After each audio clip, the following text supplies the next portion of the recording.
Panginoon, sa katahimikan ng sandaling ito, lumalapit ako sa iyo ng may bukas na puso. Ang mundo ay puno ng ingay at takot, ngunit sa iyong presensya, natatagpuan ko ang kapayapaan na hindi kayang ibigay ng mundo. Nais kong simula ng araw na ito sa pananalangin, sa pagtitiwala at sa pag-asa na ikaw ang gumagabay sa bawat hakbang ng aking buhay.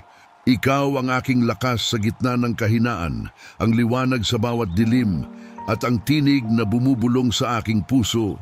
Huwag kang matakot, anak, kasama mo ako. Kaya ngayon, itinatabi ko ang lahat ng pag-aalala at inilalapit sa iyo ang bawat problema, bawat luha, at bawat pangarap. Alam kong hawak mo ang lahat, Panginoon, at sa iyo ako natatagan. Amen.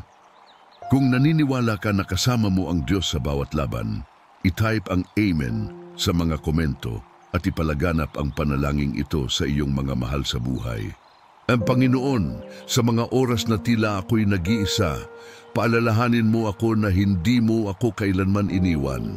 Kapag ako'y nanghihina, pakinggan mo ang aking sigaw. Kapag ako'y nalilito, liwanagan mo ang daan. Turuan mo akong maghintay sa iyo ng may tiwala, kahit hindi ko nakikita ang buong larawan. Dahil alam kong sa bawat pagsubok may layunin kang dakila. Ikaw ang sandigan ng aking puso at kaluluwa. Sa iyo ako humihinga, sa iyo ako umaasa, at sa bawat tibok ng aking puso naway maipahayag ko ang iyong kabutihan. Amen. Kung naramdaman mo ang pag-asa sa panalangin ito, ilike ang video at ipalaganap ang mensaheng ito ng pananampalataya. Diyos na makapangyarihan, maraming salamat sa iyong pag-ibig na hindi nagmamaliw. Kahit ako'y nagkukulang, hindi ka nagbabago. Ang iyong habag ay bago bawat umaga, at sa bawat paggising ko, nariyan ka. Salamat sa bawat biyaya, maliit man o malaki, na iyong ibinubuhos sa akin. Bigyan mo ako ng pusong marunong magpasalamat kahit sa gitna ng unos.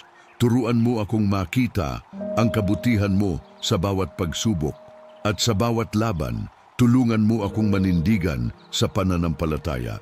Alam kong hindi ko kailangang mag-isa dahil ikaw ang aking sandigan. Kaya't sa lahat ng oras, sasabihin ng puso ko, salamat Panginoon sa iyong katapatan. Amen. Ibahagi ang panalangin ito upang mapuno ng liwanag ang iba pang puso.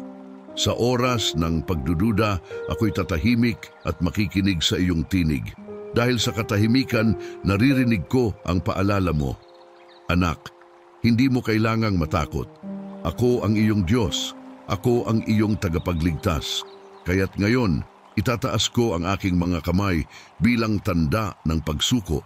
Isinusuko ko ang lahat, ang aking mga plano, takot at pagod. At tinatanggap ko ang iyong kalooban dahil alam kong ito ang pinakamainam para sa akin. Ang Panginoon, salamat sa iyong kapayapaang hindi kayang ibigay ng mundo. Ang iyong pag-ibig ay ang aking kalakasan at ang iyong biyaya ay sapat para sa akin araw-araw. Amen. Type sa komento, Panginoon, sa iyo ko isinusuko ang lahat. Ama sa langit, lumuluhod ako sa iyong harapan ngayon, sa trono ng iyong biyaya, at buong puso kong isinusuko sa iyo ang aking buhay. Anuman ang harapin ko ngayon, mga pagsubok, takot o pangamba, pinipili kong magtiwala sa iyo.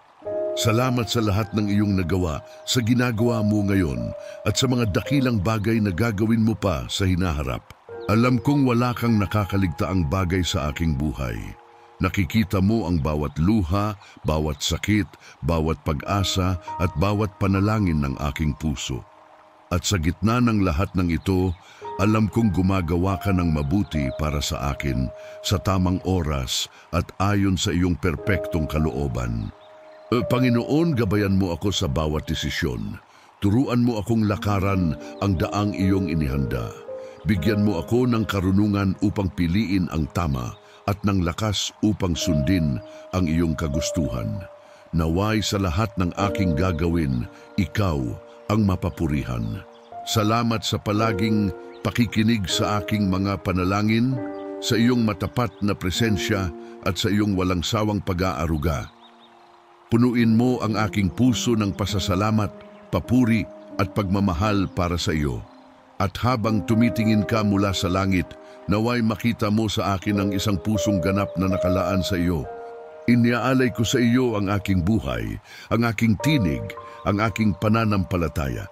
Naniniwala ako na may inihahandang mas dakilang bagay ka para sa akin at sabik akong makita kung paano mo ito isa sa katuparan. Sa makapangyarihang pangalan ni Hesukristo, ako'y nananalangin. Amen. Kung tumimo sa iyo ang panalangin ito, i-type ang Amen sa mga komento bilang tanda ng pananampalataya. Ibahagi ang video na ito upang mas marami pa ang mapalapit sa Diyos. Huwag kalimutang i-like at mag-subscribe para sa mas marami pang panalangin magpapatibay sa iyong espiritu.